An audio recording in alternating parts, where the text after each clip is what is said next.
Karthigai Deepam serial August 29 இன்றைக்கான எபிசோடில் என்ன நடக்கும் அப்படிங்கிறத ரிவ்யூவாக பார்த்துடலாங்க.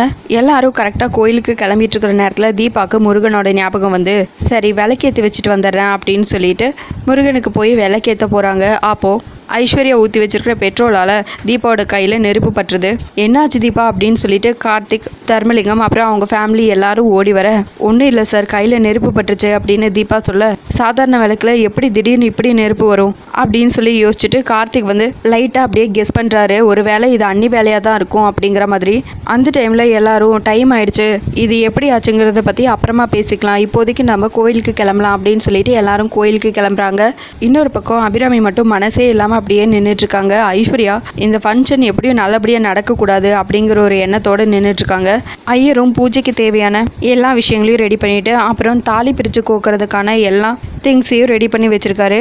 கோவிலுக்கு போனதுமே தீபா திரும்பவும் குளிச்சுட்டு சூப்பராக மேக்கப்லாம் போட்டு வேறு ட்ரெஸ் மாற்றி அழகாக ரெடி ஆகிட்டு வராங்க. இன்னொரு பக்கம் கார்த்திக்கும் வேஷ்டி ஷர்ட்டில் சூப்பராக ரெடி ஆகிட்டு வந்துடுறாரு. தாலியும் பிரித்து எல்லாம் கோத்துடுறாங்க. அதுக்கப்புறம் தீபா அபிராமி சொன்னதெல்லாம் அப்படியே யோசிச்சு பார்க்குறாங்க.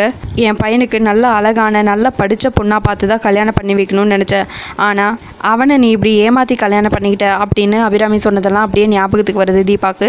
அதுக்கப்புறம் கார்த்திக்கும் தாலி செயின் எடுத்து போட போகும்போது கரெக்டாக நிறுத்துங்கிறாங்க தீபா. என்னாச்சு தீபா, ஏன் திடீர்னு இப்படி சொல்கிறீங்க அப்படின்னு கார்த்திக் கேட்க, தீபா எதுவுமே சொல்லாமல் அமைதியாக நிற்கிறாங்க.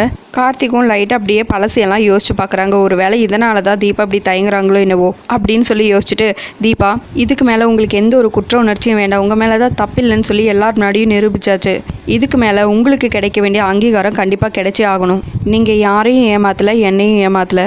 இவ்வளோ நாள் நீங்கள் குற்றவாளியாக இருந்தது போதும் தீபா. இதுக்கு மேலே நீங்கள் எப்பவும் போல் சந்தோஷமாக இருங்க, மனசுக்குள்ளேயே எல்லாத்தையும் போட்டு தவிச்சிட்டு இருக்காதீங்க. உங்களுக்கு எல்லா டைம்லையும் நான் சப்போர்ட்டிவாக இருப்பேன்.